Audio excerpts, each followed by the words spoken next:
네, 주식시장도 알아야 번다. 높은 수익률을 가져다줄 목요일 밤의 특별한 시간입니다. 김민재의 하이테크 하이리턴. 안녕하세요, 최규훈입니다.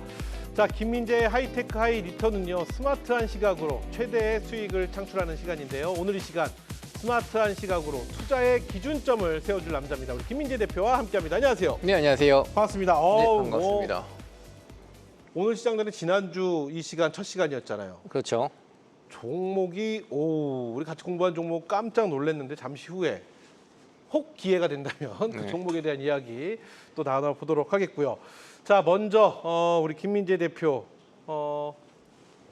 어제가 휴장이었는데 오늘 시장 관전평 먼저 짧게 한번 하고 가야 될 것 같아요. 삼전 닉스가 쓰니까 이제 소부장이 움직이는 듯한 모습을 주었는데 그건 오늘만의 이야기인지 앞으로도 그럴지 이게 참 궁금하긴 합니다. 오늘 시장 어떻게 보셨는지 관전평부터 만나보겠습니다. 일단 짧게 말씀을 짧게, 드리면 네. 삼전닉스는 이제 어쨌든 가다 이격이 좀 발생이 되었기 때문에 뭐 언제 쉬어도 이상할 건 없다라고 사실 보고 있는데 뭐 이러한 조정이 그렇게 크게 갈 거다라고는 보지는 않고 있습니다. 그리고 소부장 같은 경우가 이제 반등하는 이 부분은 삼성전자와 닉스의 이런 조정은 짧을 거다라고 보고 있지만 소부장의 반등은 이제 길어질 수 있다라고 보고 있기 때문에 좀 소부장의 이러한 상승을 의심하기보다는 이제 따라 붙으셔야 된다. 지금 굉장히 큰 낙폭에 따라서 종목들이 좀 많이 빠지고 내려갔었는데 이제부터 소부장은 다시 오히려 저가 매수에 좀 들어가셔야 된다라고 보고 있습니다. 의심은 걷어두어라. 네.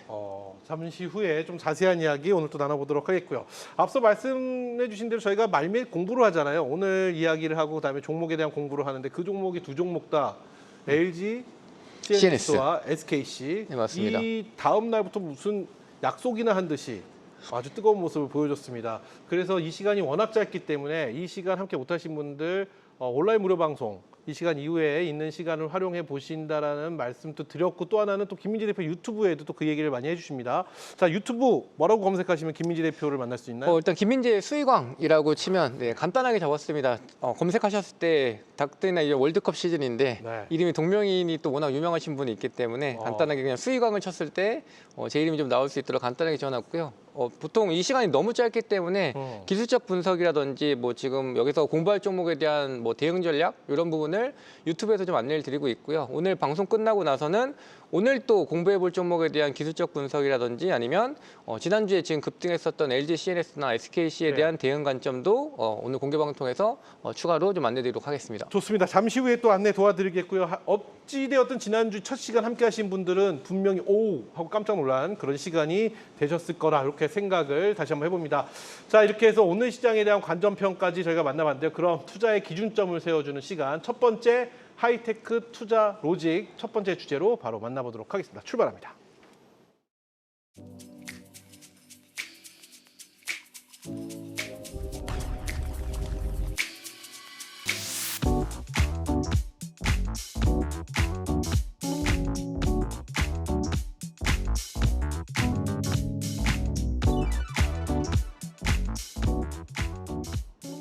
네, 삼전 닉스는 쉬고 소부장은 뛰는 장세, 순환매 투자 전략은 이라고 했는데 앞서 오늘 시장 관전평에 소부장에 대한 의심을 걷어두어라 이렇게 말씀하셨거든요. 오늘은 그 주제로 한번 갈 것 같은데 네, 맞습니다. 자, 바로 만나보도록 하죠. 오늘 이 주제 어떻게 시작하면 좋을까요? 사실 이제 우리가 소부장 뒤처지는 것 또는 소부장은 언제 갈까? 삼전 닉스에 항상 좀 그림자에 좀 가려져 있는데 이제는 좀 그 의심을 좀 거둬줘야 되는 또 어떻게 보면 이제는 오히려 잊혀졌었던 소부장 또는 약했다고 생각했던 소부장들의 반란이 일어날 시점이다라고 보고 있기 때문에 이제 왔다. 네, 맞습니다. 이게 과거의 흐름부터 항상 돌려보게 됐었을 때 이러한 부분은 계속 반복됐다라는 걸 체크해 보실 필요가 있고 오늘은 거기에 대해서 말씀을 드리려고 합니다. 특히나 지금 소부장 종목들이 네. 지수가 코스닥에 빠지게 되면서 워낙 지금 상승을 큰 폭으로 상승했던 종목들 같은 경우도 많이 빠져있기 때문에 걱정하시는 분들이 많을 텐데 오늘 내용 한번 같이 보시면 좋겠다. 그리고 참고를 꼭 하셔야 된다라고 말씀을 드리겠습니다. 좋습니다. 저는 사실 땡벌이었거든요. 땡벌. 전 이제 지쳤어요. 왜냐면 소부장에 너무 지쳐 있어요. 갈 거라는 기대감은 늘 항상 있었는데 네. 뭐 삼전 닉스 위주로만 가다 보니까 네. 그 삼전 닉스가 가서 다른 게 안 가서 뭐 서운하다 이런 걸 떠나서 일단 삼전 닉스만 가다 보니까 굉장히 맞아요. 서운했고 맞아요. 그리고 뭐 수급의 청소기 같은 역할을 해줘 버리니까 하지만 이제는 삼전 닉스가 살짝 쉬어주는 동안에 소부장 기대해 볼 만하다. 요 약속 말씀을 해주셨는데 그러면 출발해 보죠. 일단 개념부터 좀 잡고 가셔야 될 것 같아요. 네. 일단 우리 투자분들께서 항상 얘기하는 게 이제 소부장에 가게 되면 뭐 삼성전자와 하이닉스 안 가면 소부장에 갈 거다라고 사실상 생각하는 게 보통인데 이러한 흐름이 아니라 과거에도 이런 상승장이 있었을 때 삼성전자 하이닉스는 계속 꾸준히 좀 잘 갔다라고 보시면 될 것 같고요. 네. 이 소부장 같은 경우에는 조금 더 뒤늦게 시작했다라고 보시면 되는데 준비한 자료부터 보면서 한번 시작해 보도록 하겠습니다.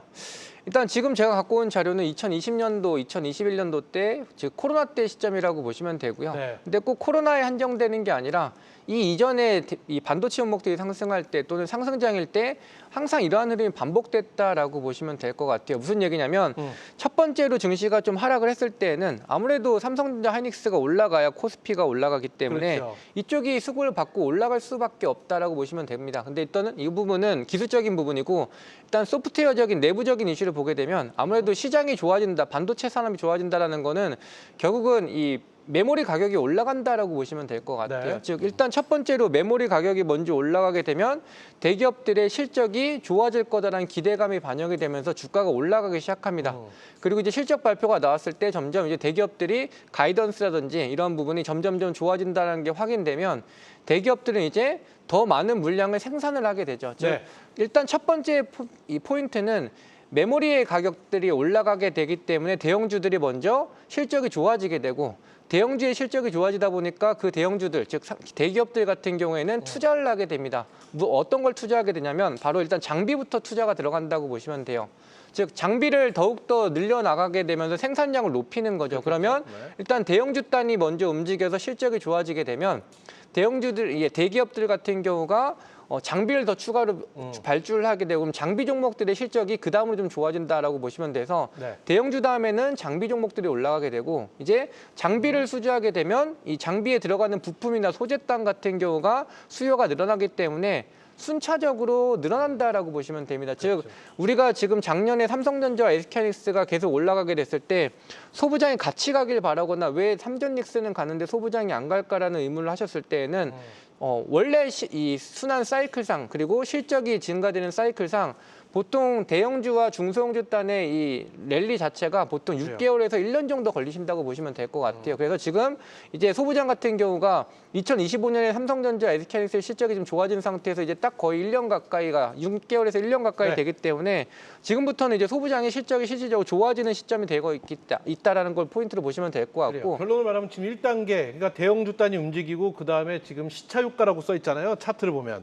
네, 맞습니다. 시차효과가 지금이라는 말씀이신 거잖아요. 네, 맞습니다. 작년부터 그렇죠. 사실상 코스피가 올라가기 그리고 시작했으니까. 소부장에서 순서대로 가면 장소부라는 얘기고요. 그렇죠. 장비, 소재, 부품 요 맞습니다. 단으로 움직인다는 얘기고요. 네, 좋습니다. 여기까지 완벽하게 이해가 됐습니다.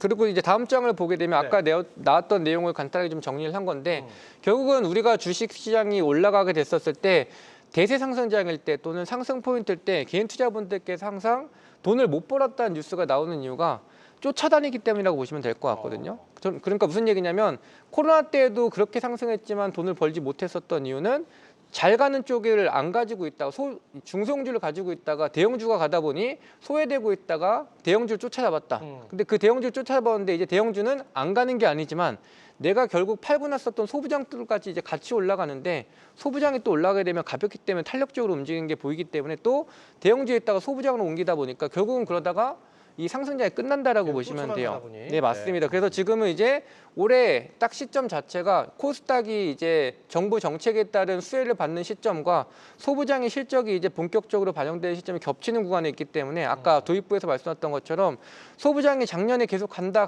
했을 때에는 주기적으로 또는 실적적인 부분에서는 아직 부족했었다고 보시면 되고요. 네네. 이제부터 이제 소부장이 좀 가는 타이밍이기 때문에 지금은 내가 이제 과거에 안 갔다고 해서 거기에 갇혀 있으실 게 아니라 원래 사이클상 주기상 소부장은 대형주보다 6개월에서 1년 뒤에 움직인다. 그게 지금의 시점에 와 있다라고 보시면 될 것 같습니다. 그래요. 좋습니다. 지금 저 순서를 다시 한번 보면은 앞서 말씀하신 내용이 좀 더 자세하게 그렇죠. 표로 좀 보여지는 겁니다. 지금 장비 발주까지 가 있는 상태인 건가요? 지금 화면 보면 우측 상단에 보면 네, 일단은 대형주에서 주가가 먼저 실적에 대한 기대로 상승을 하게 되고 그다음에 이제 이 대기업들이 장비를 발주를 하게 되는 거죠. 그러니까 원래 한 개 있었던 장비를 2개로 늘린다는 거죠. 그렇게 되면 그 장비에 또 들어가는 소재나 부품 같은 경우가 아래 보시는 것처럼 그래요. 수요가 증가하게 되는 거고 이래서 이제 이 뭐라고 해야 될까? 중성주단이 이제 본격적으로 움직이는 시점이 바로 사실상 이 기술적으로도 그렇고 그리고 시기적으로도 그렇고 지금부터가 사실상 소부장이 움직이는 타이밍이다. 지금이다. 네, 맞습니다. 좋습니다. 네. 계속해서 그럼 다음 장 또 보면서 이야기 나눠보죠. 네, 이제 그러면 우리가 코스닥에 대한 부분도 좀 체크해 볼 필요가 있는데 네. 일단 기본적인 개념 자체는 이렇게 생각하시면 돼요. 일단 소부장이 진짜 이번에는 움직일 타이밍이 됐기 때문에 등한시하면 안 되는데 지금 최근에 코스닥의 시총 상위 종목들 뭐 섹터들을 한번 보게 됐을 때 누구나가 다 아는 건 제약바이오가 가장 높은 비율로 38.9%의 40% 네, 야. 거의 40% 육박하고 있고요. 반도체 소부장 같은 경우가 사실상 로봇보다 조금 낮았었는데 근래에 이제 삼성전자 하이닉스가 올라가다 보니 그리고 로봇이 오히려 조정받다 보니까 둘의 순위가 좀 바뀌게 됐는데 소부장이 거의 26%, 27% 가까이 된다라고 보시면 되고 로봇 쪽이 22%, 네. 나머지는 이제 광통시나 이런 쪽이라고 보시면 되는데 우리가 이제 소부장단이 움직인다고 했었을 때, 즉 수급이 좀 움직일 수 있다라고 보는 요 시점 때 긍정적인 부분이 뭐냐면 제약바이오에서 지금 사실상 뭐 삼천당 제약도 그렇고 알테오젠이나 다른 제약바이오 쪽에서도 지금 사실상 한미약품 같은 경우에도 좋은 소식이 나왔었지만 주가가 오히려 하락하는 모습을 보이는 것처럼 제약바이오가 비중이 그렇게 큰데 그쪽으로 지금 수급이 갈 만한 상황이 안 되고 있습니다. 그러면 그 수급들이 갈 곳이 없어지기 때문에 이 반도체 소부장이나 로봇 쪽으로 더욱더 가속화가 심해질 거다라고 보시면 되기 때문에 지금 특히나 코스닥 같은 경우가 이따 뒤에서 제가 좀 차트를 통해서 보여드리겠지만 그래요. 지금 박스권에 좀 갇혀 있는 모습을 보여주고 있는데 코스닥이 박스권에 갇혀져 있는 이유가 있다라고 좀 말씀을 드리도록 할게요. 코스닥이 박스권에 갇혀져 있는 이유. 네, 맞습니다. 그래서 일단 그걸 보시기 전에 일단 우리가 코스닥의 시총 상위 섹터가 어떤 비중을 차지하고 있는지 보실 필요가 있고 다들 제약바이오가 지금 비중이 높기 때문에 제약바이오의 좀 선택폭을 높이시려고 하시는 분들 또는 코스닥이 상승하게 될 때 제약바이오를 눈여겨보시려고 하시는 분도 있을 텐데 그쪽에서 갈렸던 수급이 오히려 가지 못하고 소부장이나 로봇으로 옮겨갈 수 있다는 거를 한번 체크해 보실 필요가 있다라고 일단 정리 한번 해보도록 하겠습니다. 좋습니다. 자, 그래서 코스닥 지금 상위 섹터별에 대한 이제 비중 많은 분들이 알고 계시겠지만 이렇게 또 한번 정리를 도와주셨습니다. 자, 그렇다면 코스닥이 박스권에 갇혀 있는 이유를 지금부터 설명해 주시는 걸까요? 네, 맞습니다. 좋습니다. 이유 한번 들어보겠습니다. 네, 이게 시장이 좀 시간이 많이 없다 보니까 빠르게 좀 설명을 드리면 일단은 지금 너무 어떻게 보면 좀 분위기가 이렇게 몰려갔다라고 보시면 될 것 같아요. 무슨 얘기냐면 코스닥은 지금 계속 박스권에 갇혀 있는데 코스피가 혼자 올라가게 되면서 근데 여기서 이제 가뜩이나 이런 부분 때문에 소외감을 느끼고 있는데 2배짜리 단독 종목 ETF가까지 나왔습니다. 그러다 보니까 뉴스 기사에서 보셨던 것처럼 코스닥 대신에 이제 오히려 코스닥 종목들을 손절하고 레버리지로 수급이 굉장히 쏠리고 있다는 뉴스가 나오고 있습니다. 네. 그래서 최근에 코스닥 같은 경우가 거의 1000포인트, 1009포인트까지 하락하는 모습이 나왔었는데 지금 이제 소부장이 아까 말씀하셨던 것처럼 이제 시기적으로 또는 이제 실적적인 부분이 잡히는 시점일 때 오히려 레버리 쪽으로 돈을 지금 개인 투자분들께서 옮겨가는 게 지금 어떻게 보면 엇박자를 타고 있을 수 있다라는 부분을 체크해 보실 필요가 있을 것 같고요. 지금 실질적으로도 오늘 장세를 보게 되면 이제 그렇게 내가 2배짜리 상품에 베팅을 하고 삼전닉스에 들어갔는데 이쪽이 지금 오히려 잠깐 쉬고 있고 소부장이 또 뛰어날아가는 소식이 나오고 있습니다. 즉 지금 기준적으로 보게 됐었을 때 어떻게 보면 2배짜리 상품이 나오기 전에 과도하게 코스닥을 좀 가둬놓고 이쪽으로 좀 수급을 쏠릴 수 있게끔 분위기를 외국인과 기관들이 좀 만들어놨다는 것도 한번 생각해 보실 필요가 있다라고 말씀을 드리고요. 말씀을 좀 정리해 보면 이거네요. 지금 대형주단 위주로 전개가 되던 시장에서 이게 이제 소부장 코스닥 쪽으로 힘이 옮겨가려고 할 때 레버리지라는 상품이 나타남으로써 와야 될 그 자금, 유동성들이 다시 레버리지로 유입이 되는 듯한 모습이 지금 펼쳐지고 있다라는 말씀이시죠. 그래서 말씀의 요는 그 레버리지에 속지 말자 이렇게 해석하면 되는 건가요? 일단 속지 말자라는 포인트보다는 들어가지 말자? 아닙니다. 그럼요. 레버리지 쪽은 뭐 어쨌든 지금 잡는 포인트가 결국은 조정받았을 때는 다시 올라갈 거에 상관은 없는데 네. 내가 지금 이 헐값에 팔 만한 자리가 아닌 데에서 헐값에 팔고 지금 레버리지 들어갔다가 오히려 레버리지가 기간 조정을 받아버리거나 네네. 한다게 된다고 했을 때는 결국은 또 소외감을 느끼게 된다는 거죠. 그래서 지금 오히려 이 소부장단은 지금 헐값에 팔고 레버리지 쪽으로 넘어가는 수급들이 굉장히 많다는 뉴스가 나오고 있는데 그런 투자를 지금 하시면 안 되고 오히려 소부장을 지금 보셔야 되는 이유를 오늘 좀 설명을 드리고 있는 겁니다. 좋습니다.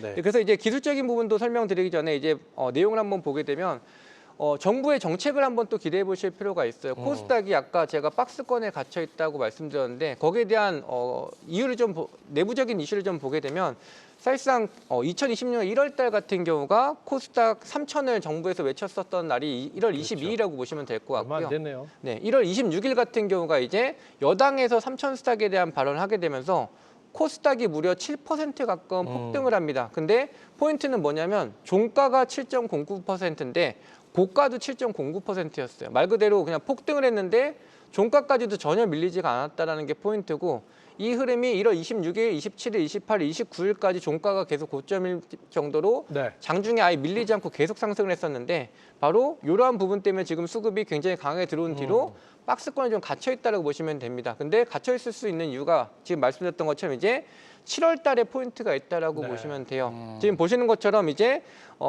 관련된 코스닥에 대한 이 체질 개선이 지금 진행이 되고 있는데 실질적으로 이제 마무리 단계에 들어가는 게 바로 7월 달이라고 보시면 됩니다. 여기 7월 달에 대한 내용을 조금 더 디테일하게 좀 설명을 좀 드려보면 일단은 6월 달에 이제 이 감사 보고서의 시즌이 나오게 됩니다. 여기서 이제 거기에서 문제가 될 종목들 같은 경우가 7월 달 되기 전에 물량이 먼저 나가고 있는 시점이라고 보시면 돼요. 즉 코스닥의 지금 악재, 즉 7월 달에 상장 폐지 요건에 충족된 종목들이 대거 늘어나게 될 텐데 거기에 들어가 있었던 물량들이 지금 빠져나가는 구간이다 보니까 코스닥의 매도세가 굉장히 좀 강하게 나오는 시점이다라고 보시면 될 것 같고요. 근데 여기서 중요 포인트는 그런 매도 물량이 나옴에도 불구하고 코스닥이 지금 저점을 지켜준다라는 겁니다. 즉 지금 현재는 어떻게 보면 코스닥이 7월 달에 나올 악재를 선반영하면서 주가가 약세를 보이는 구간에 이런 수급적인 이슈 때문에 오히려 빠지지 않을 종목들까지 빠지고 있다고 보시면 될 것 같고요. 네. 하지만 지수를 지켜줘야 되기 때문에 지금 차트를 한번 보여드리면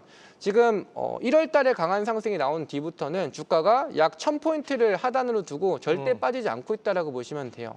즉 이 부분을 일봉으로 보게 되면 별로 눈에 보이진 않지만 주봉을 보게 되면 훨씬 더 작은 캔들이 적은 캔들이 보셨을 때 그래요. 1,000포인트에서 옆으로 횡보하는 모습, 월봉상으로 보게 돼도 마찬가지로 옆으로 횡보하는 모습을 보고 있습니다. 즉 이 구간대가 사실상 이 상장 폐지 요건에 해당되는 이 종목들의 투매가 나오면서 하락하고 있는 시점이 누군가는 주가를 받쳐주고 있다고 보시면 될 것 같고요. 이 시점에서 우리가 그럼 종목을 잡는다고 했었을 때는 소부장과 그리고 로봇 종목들 같은 경우가 시총 상위에 가장 많은 종목과 비중을 차지하고 있기 때문에 이쪽을 지금 오히려 눈여겨보셔야 되고 특히나 이제 7월 달이 거의 가까워지는 시점이기 때문에 악재가 선반영돼서 7월 달부터 올라가는 게 아니라 그 전부터 이제 슬슬 올라가기 시작하는 시점 그리고 지금 박스권부터 이제 반등하는 시점이기 때문에 소부장을 꼭 지금부터는 매수를 하셔야 된다라고 말씀을 드리겠습니다. 그래요. 소부장을 지금부터 봐야 되는 다양한 이유를 말씀을 쭉 해주셨습니다. 자, 그래서 소부장에서 맨 먼저 앞서도 말씀하셨지만 장비단이 가장 먼저 움직일 것이고 그 다음에 부장, 장소부 맞죠? 장소부단으로 이렇게 요 순서대로 움직인다고 하는데 그렇다면 이제부터 중요한 건 그렇다고 지금 말씀대로 막연하게 지수 쪽으로 플레이하는 것보다 소부장을 딱 집어서 가는 게 훨씬 더 현명할 것 같다라는 생각이 들긴 하는데 그 부분에 대한 이야기를 지금부터 이제 또 들어보면 되는 걸까요? 네, 일단은 두 번째 주제 만나기 전에 네, 일단 뭐 관점을 좀 말씀을 드리면 네. 여기서 이제 그럼 의문을 좀 드시는 게 있을 텐데 그럼 삼전엑스를 지금 줄여야 되냐 팔아야 되냐 이런 부분 먼저 일단 그렇죠. 답변을 그런 드리면 궁금증도 있습니다. 네, 그런 부분은 지금 아까 말씀하셨던 것처럼 꼭 소부장이 간다고 해서 삼전엑스가 죽는 건 아니다라고 보시면 돼서 삼전엑스는 계속 보유 관점을 유지하시는 상태에서 조정 때마다 매수 관점 유효하다고 보시면 될 것 같고요. 오히려 지금 소부장단에서는 최근에 과대 낙폭이 됐었던 종목들 위주로 먼저 공략하시면 되고 거기에 대한 종목은 오늘 또 공부할 종목에서 소개시켜드리도록 하겠습니다. 좋습니다. 그럼 바로 만나보도록 하지요. 이렇게 하면 두 번째 이제 하이리턴 투자 로직 저희가 공부할 종목들 만나볼 텐데 지난주 이 시간대 여기서 공부할 종목들이 깜짝 놀랄 스코어가 나오는데 오늘은 과연 또 어떤 종목들을 저희가 만나고 공부할 수 있을지 두 번째 주제 만나보겠습니다.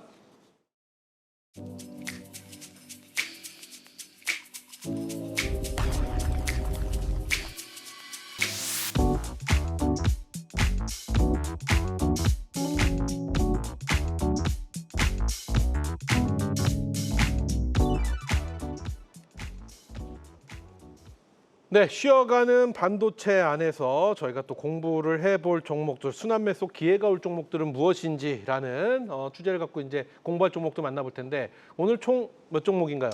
오늘 세 종목 가지고 세 왔습니다. 종목. 그렇다면 앞서 말씀하신 그 소부장 안에서 선택된 공부해 볼 만한 종목인 거죠. 그럼 첫 번째 종목부터 하나씩 만나보겠습니다. 일단 첫 번째 종목은 SFA 반도체 한번 관심 갖고 보시자라고 말씀을 드리겠습니다. 네네. 일단 화면상에서 이제 투자 포인트부터 한번 보시게 되면 사실상 디테일한 내용보다는 이 SFA 반도체가 어느 쪽에서 호재를 좀 받는지만 보시면 됩니다. 후공정 그리고 메모리 쪽 그리고 실적에 대한 포인트가 세 가지가 가장 중요한 포인트라고 보시면 될 것 같고요. 네. 지금 어쨌든 아까 말씀드렸던 건 소부장 쪽에서 지금 이 장비단이 먼저 움직인다라고는 하지만 구성 종목들이 크게 속한 종목들이 한 번에 다 올라가기보다는 골고루 올라간다라고 보시면 됩니다. 즉 기술적인 부분이 역시나 가장 중요하다고 보시면 될 것 같은데 일단 SF 반도체 같은 경우는 실적적인 부분이 지금 턴어라운드 한다는 걸 지켜보실 필요가 있고 제가 얼마 전에 이제 컴퓨터를 교체를 하게 됐는데 네. 이 메모리 가격이 엄청나게 올라간 그렇죠. 걸 제가 직접 확인을 좀 했습니다. 즉 예전에는 컴퓨터 한 대를 맞추는데 한 200에서 300 정도 들어갔는데 그것도 비싼 겁니다. 네, 요새는 메모리만 하나만 제대로 한 32가 64기가 정도만 맞춰도 거의 200만 원 가까이가 나옵니다. 즉 메모리 가격이 아까 올라갔기 때문에 대형주의 기술 실적이 올라갔다고 말씀드렸던 것처럼 SF 반도체 같은 경우에는 이러한 메모리 가격 상승에 따른 수혜도 받는다고 보시면 될 것 같고 후공정에 속한다라고 보시면 됩니다. 일단 이 정도 포인트만 정리를 하시고 아무래도 시간 양상 없기 때문에 네. SF 반도체에 대한 이제 기술적인 부분 같은 경우에는 끝나고 연계 공개 방송에서 바로 좀 설명드리도록 좋습니다. 하겠습니다. 자, 그럼 두 번째 종목 바로 또 만나보도록 하겠습니다. 두 번째 종목은요? 두 번째 종목은 어, 예스티를 가지고 왔습니다. SF 반도체 같은 경우에는 후공정 단이었다고 한다면 예스티 같은 경우에는 전공정에 대한 모멘텀을 좀 갖고 있다라고 보시면 될 것 같고요. 우리가 지금 HBM 같은 경우가 사실상 이번 AI의 가장 수혜 쪽이라고 보고 있는데 예스티 같은 경우에도 마찬가지 HBM의 이런 성장에 따른 수혜를 받는 종목이라고 보시면 될 것 같고 최근에 사실상 특허와 관련된 소송건이 있었습니다. 네. 거기 때문에 불확실성이 좀 있어서 주가가 좀 약세를 보였다가 이 부분이 해소가 된 다음부터는 주가가 좀 크게 올라갔다라고 보시면 될 것 같은데 이 부분도 이따가 실적적인 부분도 한번 조금 더 디테일하게 잡아드리도록 하고요. 좋습니다. 실적 부분 같은 경우도 지금 턴어라운드 하고 있다라고 보시면 될 것 두 같습니다. 번째는 ST 만나봤고요. 마지막 세 번째 공부할 종목은 어떤 종목일까요? 사실상 마지막 쪽은 반도체만 순수하게 보기보다는 로봇 종목들 좀 고용이요. 섞여 있는 종목이라고 보시면 좋을 것 같아요. 즉 제가 고영이라는 종목을 하나 가지고 왔는데 일단 고영 같은 경우에도 의료용 로봇에 대한 모멘텀도 갖고 있지만 원래 최초에는 반도체 패키징 업체에 대한 모멘텀을 갖고 있었던 종목이다라고 보시면 될 것 같습니다. 마찬가지로 지금 오늘 가지고 온 세 종목은 모두 실적이 어닝 서프라이즈 숫자가 좀 찍히는 종목이라고 보시면 될 것 같고요. 말씀드렸던 건 전공정에서 하나, 후공정에서 하나, 그리고 패키징에서 하나 가지고 왔다라고 보시면 될 것 같고 기술적인 좀 부분은 디테일한 부분은 끝나고 공개 방송에서 바로 이어서 설명드리도록 하겠습니다. 전공정, 후공정, 패키징 이렇게 각각 소부장 종목들 하나씩 뽑아주셨는데 저는 개인적으로 이쪽이 좀 마음에 드네요. 전공정일지 후공정일지 어찌되었던 이렇게 종목까지 저희가 만나는데 늘 항상 말씀드리면 시간이 아쉽습니다. 그래서 아쉬운 시간 함께 할 수 있는 방송에서 못다한 이야기가 또 목요일에는 준비가 되어 있습니다. 지금 바로 입장하시면 되죠. 네, 바로 입장 가능하시고요. 네. 말씀드렸던 것처럼 지난주에 안내드렸던 또는 이 공부할 종목이었었던 LG CNS라든지 지금 SKC에 대한 대응 전략 그리고 오늘 안내드렸던 종목에 대한 대응 전략과 기술적 분석 같이 바로 이어서 설명드리도록 하겠습니다. 좋습니다. 자, 그 시간을 통해서 못다한 이야기들, 알찬 내용들 확실하게 좀 정리해 보시면 어떨까 싶고요. 또 그리고 김민재 대표 유튜브 하고 있습니다. 유튜브에도 좋은 내용들 많이 올려주시고 계시는데요. 김민재 수의광. 네, 맞습니다. 네, 축구 선수 김민재 때문에 수의관까지 꼭 지켜야 된다 이렇게 말씀을 드려보도록 하겠습니다. 자, 오늘 여기까지 하도록 하겠습니다. 여기까지 주식도 알아야 번다 우리 김민재의 하이테크 하이리턴 오늘 저희가 준비한 시간은 여기까지입니다. 자, 김민재 대표는 다음 주 목요일 밤 11시 투자의 기준점을 세워줄 시간으로 다시 인사드리겠고요. 저는 다음 주 화요일 밤 11시에 또 다시 인사드리도록 하겠습니다. 그럼 다음 주 화요일에 뵙죠. 감사합니다. 고맙습니다.